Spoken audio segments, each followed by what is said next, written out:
kuulsin kuulujuttu, et kui auto telliti Moskva kaudu, siis kohalikul kartulivabariigi valitsusel rahapuudust ei olnud ja need olid kuidagi kergemad ja kiiremad autod kui need, mida tehti kohalikele kolhoosnikele. Kas vastab tõele selline väide?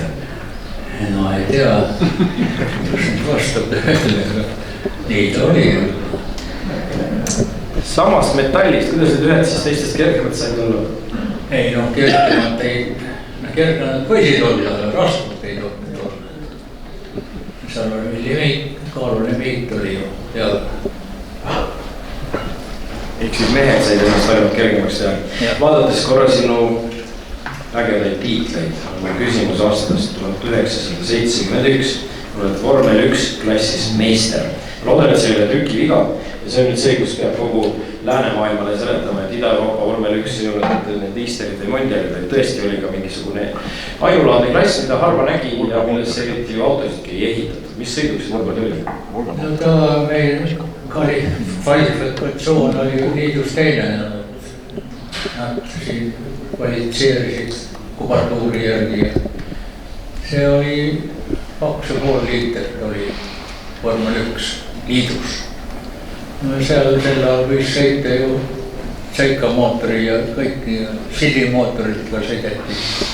Mina sõitsin vormel või selle Volga mootori. Mis kellelgi oli, kellelgi?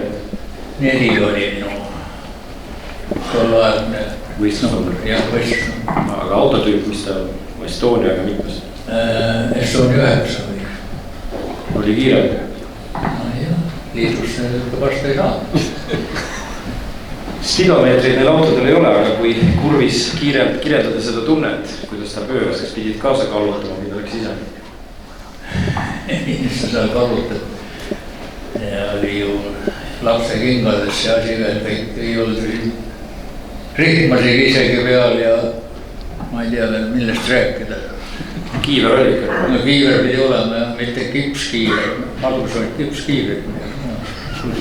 Polnud ju olemas teisi kiiver.